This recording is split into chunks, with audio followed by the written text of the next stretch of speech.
ಮಾಡಿ ಜಾಗ ಬೇಕು ಅಂತ ಹೇಳ್ತಾರೆ. ಜಾಗ ಸಬ್ಜೆಕ್ಟ್ ಸರ್ಕಾರ ಜಾಗ ಇದೆ, ಅದು ಸರ್ಕಲ್ ಗೋಸ್ತಿ ಅಂತ ಸರ್ಕಾರಕ್ಕೆ ಪ್ರತಿಭೆನ ಮಾಡಿ ನೋಡಿ. ಗೂಗಲಲ್ಲಿ ಅಲ್ಲೇ ಇರೋದು, ನೀವು ಸಂಜೆ ಸರ್ಕಲ್ ಅಂತ ಬರೋದಿಲ್ಲ, ಗೂಗಲ್ ಪುಟ್ಟಣೆ ಸರ್ಕಲ್ ಅಂತ ಗೂಗಲ್ ಚೆಕ್ ಮಾಡಿ ನೋಡಿ.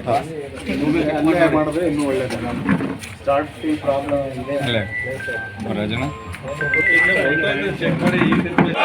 ವಿಶ್ವ ರೈತ ದಿನಾಚರಣೆಗೆ 75ನೇ ಪುಟ್ಟಣ್ಣಯ್ಯನವರ ಜನ್ಮ ದಿನಕ್ಕೆ ರೈತ ಪರ ಹೋರಾಟಗಾರ ಪುಟ್ಟಣ್ಣಯ್ಯನವರಿಗೆ, ರೈತ ಪರ ಹೋರಾಟಗಾರ ಪುಟ್ಟಣ್ಣಯ್ಯನವರಿಗೆ, ನಾಯಕ ಪುಟ್ಟಣ್ಣಯ್ಯನವರು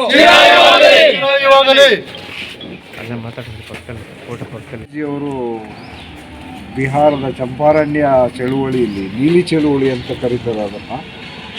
ಅಲ್ಲಿಂದ ಒಂದು ಸಮುದಾಯದ ಚಳುವಳಿಯಾಗಿ ಸ್ವಾತಂತ್ರ್ಯ ಚಳುವಳಿಯ ಕಾಲದಲ್ಲೇ ರೂಪುಗೊಂಡು ಅಲ್ಲಿಂದ ಇವತ್ತಿನವರೆಗೂ ರೈತರ ಸಮಸ್ಯೆ ಬಗೆಹರಿದಿದೆಯಾ ಅಂತ ಕೇಳಿದರೆ ಇಲ್ಲ. ದೇಶದ ಬೆನ್ನೆಲುಬು ಅಂತ ಹೇಳ್ತಾರೆ. ಈ ಬೆನ್ನೆಲುಬನ್ನು ಮುರಿಯುವಂಥ ಒಂದು ರಾಜಕೀಯ ಕೇಡು ಇವತ್ತು ಈ ದೇಶಕ್ಕೆ ಆವರಿಸಿದೆ. ಇಂಥ ಸಂದರ್ಭದಲ್ಲಿ ನಾವು ರೈತರ ನೆನಪನ್ನು, ರೈತ ಸಮುದಾಯದ ನೆನಪನ್ನು, ಅವರ ಬೆವರಿನ ಶ್ರಮವನ್ನು, ಅವರ ಒಂದು ತ್ಯಾಗವನ್ನು, ಅವರ ಮೌಲ್ಯಯುತ ಕಾಯಕವನ್ನು, ಬೆಲೆಯುಳ್ಳ ಕಾಯಕವನ್ನು ನಾವು ಇವತ್ತು ಸ್ಮರಿಸ್ಕೋಬೇಕಾಗಿದೆ. ಯೋಗ ಅಂದರೆ ರೈತ ನಾಯಕರಾಗಿರೋಂಥ ಚರಣ್ ಸಿಂಗ್ ಅವರು ಮತ್ತು ನಮ್ಮ ಪುಟ್ಟಣ್ಣಯ್ಯ ಅವರು ಹುಟ್ಟಿದ ದಿನ ಕೂಡ ಇವತ್ತಾಗಿದೆ.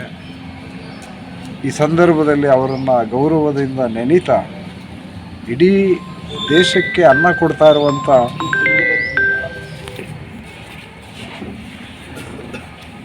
ಸಮಸ್ತ ರೈತ ಜನಕೋಟಿಯನ್ನು ಗೌರವಿಸ್ತಾ ಕೆಲವು ಮಾತುಗಳನ್ನು ನಿಮ್ಮ ಜೊತೆ ಹಂಚ್ಕೋತಾ ಇದ್ದೀನಿ. ಮುಂದಿನ ದಿನ ಇವತ್ತೇನು ರಾಜಕೀಯ ಬೆಳವಣಿಗೆ ಇದೆ, ನೀವು ಪಾರ್ಲಿಮೆಂಟಲ್ಲಿ ಏನಾಗ್ತಾ ಇದೆ ಅಂತ ನೀವು ಗಮನಿಸ್ತಾ ಇದ್ದೀರಾ, ವಿಧಾನಸಭೆಯಲ್ಲಿ ಏನಾಗ್ತಾ ಇದೆ ಅಂತ ಗಮನಿಸ್ತಾ ಇದ್ದೀರಾ. ಮುಂದಿನ ಚುನಾವಣೆಯಲ್ಲಿ ಅದು ಇತ್ಯರ್ಥ ಆಗುತ್ತೆ. ಏನಪ್ಪ ಅಂದರೆ ಅಸ್ತ್ರಗಳೆಲ್ಲ ರೆಡಿ ಇದ್ದಾವೆ, ಕಾನೂನುಗಳು. ರೈತರ ಭೂಮಿಯನ್ನು ಸಂಪೂರ್ಣ ಪ್ರಮಾಣದಲ್ಲಿ ಕಿತ್ಕೋತಾರೆ. ಇದು ಬಹುದೊಡ್ಡ ಸವಾಲು. 300 ವರ್ಷದಿಂದ ಕೆಳಗೆ ಯಾವ ಸ್ಥಿತಿ ಇತ್ತು ರೈತರಿಗೆ, ಅದೇ ಸ್ಥಿತಿ ಮುಂದೆ ನಿರ್ಮಾಣ ಆಗುತ್ತೆ. ಇದ್ರ ಬಗ್ಗೆ ನೀವು ರಾಜಕೀಯ ನಿರ್ಧಾರವನ್ನು, ರೈತ ಸಮುದಾಯ ಒಂದು ದೃಢ ನಿರ್ಧಾರವನ್ನು ಇಂಥ ದುಷ್ಟ ಶಕ್ತಿಗಳ ರಾಜಕಾರಣದ ವಿರುದ್ಧ ನೀವು ಆ ನಿರ್ಣಯವನ್ನು ಕೊಡದೇ ಇದ್ದರೆ ಖಂಡಿತ ಭೂಮಿ ಉಳಿಯಲ್ಲ. 400 ಎಕರೆ ಎಷ್ಟೋ 100 ಎಕರೆನ ದುಡ್ಡಿರೋರು ಕೊಂಡ್ಕೋಬೋದು ಅಂತ ಆಗಿದೆ. ಈಗ ರೈತರಿಗೆ ಯಾಕೆ ಬೆಲೆ ಕೊಡ್ತಾ ಇಲ್ಲ, ಬೆಳೆದ ಬೆಳೆಗಳಿಗೆ ಅಂತ ಅಂದರೆ ರೈತರು ವ್ಯವಸಾಯ ಮಾಡೋದನ್ನು ಬಿಡಲಿ ಅಂತ. ಇನ್ನೇನೂ ಇಲ್ಲ. ಅದರ ಹಿಂದಿರೋ ಅಂಥ ಲೆಕ್ಕಾಚಾರ ಏನಪ್ಪ ಅಂದರೆ ರೈತರು ಬೇಜಾರಾಗಿ ಬಿಡಲಿ ವ್ಯವಸಾಯನ ಅಂತ. ವ್ಯವಸಾಯ ಬಿಡೋದು ಅಂದ್ರೇನು, ಭೂಮಿನ ತೆಕ್ಕಲು ಬಿಡೋದು, ಪಾಲು ಬಿಡೋ ಭೂಮಿ ಇಟ್ಕೊಂಡು ಏನು ಮಾಡ್ತಾರೆ ರೈತರು, ಮಾರಬೇಕಾಗತ್ತೆ. ಸೊ ಈ ಮಾರುವ ಸನ್ನಿವೇಶವನ್ನು ಮುಂದಿನ ದಿನಗಳ ಚುನಾವಣೆ ನಿರ್ಧಾರ ಮಾಡುತ್ತೆ. ಅದರಿಂದ ನೀವು ಮನೆಗೆ ಈ ವಿಷಯವನ್ನು ತಲುಪಿಸ್ಬೇಕು, ಎಚ್ಚರಿಕೆಯನ್ನು ಕೊಡಬೇಕು. 10 ಅಡಿ ಜಾಗ ಇರಲಿ, ನೀವು ಮಾರಬೇಡಿ, ಬಿದ್ದಿರಲಿ, ಅದು ಹಂಗೇನ ನಿಮಗೆ ನಷ್ಟ ಆಗುತ್ತಾ, ಹಂಗೇ ಇರಲಿ. ಊಟ ಬಟ್ಟೆ ಅದಕ್ಕೆ ಇದಕ್ಕೆ ಸಮಸ್ಯೆ ಆಗುತ್ತಾ, ಹೆಂಗೋ ನಿಭಾಯಿಸಿ, ಆದರೆ ಭೂಮಿ ಮಾತ್ರ ಕಳ್ಕೊಬೇಡಿ. ಇದು ಗೆಲ್ಲಬಾರ್ದು ಅನ್ನುವ ಲೆಕ್ಕಾಚಾರದಿಂದ ಎಲೆಕ್ಟ್ರೋ ಬಾಂಡನ್ನು ಬಳಸ್ತಾ ಇದ್ದಾರೆ. ಇಂಥದ್ದೆಲ್ಲ ದೊಡ್ಡ ಅನುಮಾನಗಳು ಇವತ್ತು ನಮ್ಮ ಎದುರು ಸಮಸ್ಯೆಗಳು, ಪ್ರಶ್ನೆಗಳು ಉಟ್ಕೊಂಡಿದ್ದಾವೆ.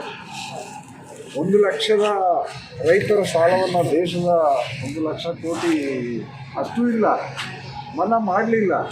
ಆದರೆ ಎಷ್ಟೋ ಲಕ್ಷ ಕೋಟಿ ಉದ್ಯಮಿಗಳ ಬ್ಯಾಂಕ್ ಲೂಟಿ ಮಾಡಿದವರಂಥ ಅವರ ಎಲ್ಲವನ್ನು ರದ್ದು ಮಾಡಿದ್ದಾರೆ, ಸಾಲ ಮನ್ನಾ ಮಾಡಿದ್ದಾರೆ. ಮತ್ತು ಕೆಲವೇ ಬೆರಳೆಣಿಕೆಯ ಜನರ ಕೈಯಲ್ಲಿ, ಒಬ್ಬರು ಇಬ್ಬರು 3 ಜನರ ಕೈಯಲ್ಲಿ ಇವತ್ತು ಇಡೀ ದೇಶದ ದುಡಿಮೆಯ ಉತ್ಪಾದನೆಯ ಲಾಭ ಎಲ್ಲ ಯಾರು ತಡಿಬಾರ್ದು? ಯಾರಾದರೂ ತಡೆಯೋಕ್ಕೆ ಸಾಧ್ಯ ಇದೆ ಹೇಳಿ? ನನಗಂತೂ ಕಾಣ್ತಾ ಇಲ್ಲ, ಯಾರು ತಡೆಯೋಕ್ಕಾಗಲ್ಲ. ಅವನು ಎಷ್ಟು ಲಕ್ಷ ಕೋಟಿ ಇಟ್ಕೊಂಡಿರ್ಲಿ, ಆ ದುಡ್ಡು ತಡೆಯೋಕ್ಕಾಗಲ್ಲ, ದುಡ್ಡು ತಡೆಯಲ್ಲ. ಜನಾಭಿಪ್ರಾಯವೇ ಜನರ ಎಲ್ಲ ಪ್ರಚಂಡ ಶಕ್ತಿ ಇರೋದು ಜನಾಭಿಪ್ರಾಯಕ್ಕೆ ಮಾತ್ರ. ಇದನ್ನೇ ಡೆಮಾಕ್ರಸಿ ಅಂತ ಹೇಳೋದು. ಇಂಥ ಒಂದು ಸವಾಲು ಇವತ್ತು ನಮ್ಮ ಮುಂದೆ ಇದ್ದಾವೆ. ನಮಗೆ ಮತ್ತೆ ಇದೆ ಅಂತ ರೈತ ಸರಿಯಾಗಬೇಕು ಅಂದರೆ ರೈತ ನಾಯಕನೇ ಬರಬೇಕು, ಬೇರೆ ಕಡೆಯಿಂದ ಆಗಲ್ಲ ಅನ್ನೋದೊಂದು ಹೇಳಿದ್ದಾರೆ. ಸಭೆಯು ಸರ್ವಾನುಮತದಿಂದ ಪುಟ್ಟಣ್ಣಯವರ ಪ್ರತಿಮೆನ ಎಲ್ಲಿ ಸ್ಥಾಪನೆ ಮಾಡಬೇಕು, ಏನು ಮಾಡಬೇಕು ಅಂತ ಅದನ್ನು ಕೂಲಂಕುಷವಾಗಿ ನೋಡಿದಾಗ ನಮ್ಮ ಮಂಡ್ಯ ಜಿಲ್ಲೆಯಿಂದ ಕೃಷಿ ಸಚಿವರಾಗಿದ್ದಾರೆ ಚಲುವರಾಯಸ್ವಾಮಿ ಅವರು. ಕೃಷಿ ಅಂತಂದರೆ ರೈತರ ಬೆನ್ನೆಲುಬಾಗಿರೋಂಥವ್ರು. ನಿಮಗೆ ಫಸ್ಟು ಆ ಗಮನ ಇರಲಿ. ನಮ್ಮ ರಾಜ್ಯದ ಮುಖ್ಯಮಂತ್ರಿಗಳಾದಂಥ ಸಿದ್ದರಾಮಯ್ಯನವರು ಅವರ ಪ್ರಾರಂಭಿಕ ಸ್ಥಾನ ರೈತ ಸಂಘ. ನೀವು ರೈತ ಸಂಘದಿಂದ ಬಂದಿದ್ದೀರಿ, ಸಂಘಟನೆ ಚಳುವಳಿಗಳನ್ನ ನೋಡಿದ್ದೀರಿ. ದಯಮಾಡಿ ಇಂಥ ಒಬ್ಬ ಸಚ್ಚಾರಿತ್ರ ಪುಟ್ಟಣ್ಣಯ್ಯವರ ಪ್ರತಿಮೆನ ಮಂಡ್ಯ ಜಿಲ್ಲೆಯಲ್ಲಿ ಆದಷ್ಟು ಬೇಗ ಇನ್ನು 5-6 ತಿಂಗಳಲ್ಲಿ ನೀವು ಮಂಡ್ಯ ಜಿಲ್ಲೆಯಲ್ಲಿ ಮಂಡ್ಯ ಸಿಟಿ ಒಳಗೆ ನಿರ್ಮಿಸ್ಕೊಡ್ಬೇಕು ಅಂತ ಮಾನ್ಯ ಮುಖ್ಯಮಂತ್ರಿಗಳಲ್ಲಿ ಮತ್ತು ಚಲುವರಾಯಸ್ವಾಮಿಯಲ್ಲಿ ಕೇಳ್ಕೊಳ್ತಾ ಇದ್ದೀವಿ. ಭೂಮಿನ ಹೆಂಗೆ ಕಳ್ಕೊಳ್ತೀವಿ, ಹೆಂಗೆ ಸಂಚಿದೆ ಅಂತಂದರೆ, ರೈತರ 1 ಲಕ್ಷ ಕೋಟಿಯನ್ನು ಮನ್ನಾ ಮಾಡಿ ಅಂತ ಕಳೆದ 5-6 ವರ್ಷಗಳಿಂದ ಲೋಕಸಭೆಯಲ್ಲಿ ಒಕ್ಕೊರಲಿನಿಂದ ಅನೇಕರು ಒತ್ತಾಯ ಮಾಡಿದ್ದಾರೆ. ನಮ್ಮ ಯೂಟ್ಯೂಬ್ ಚಾನೆಲ್ನ ಸಬ್ಸ್ಕ್ರೈಬ್ ಆಗಿ, ಲೈಕ್ ಮಾಡಿ, ಪಕ್ಕದಲ್ಲಿ ಕಾಣಿಸೋ ಬೆಲ್ ಐಕನ್ನ ಕ್ಲಿಕ್ ಮಾಡಿ.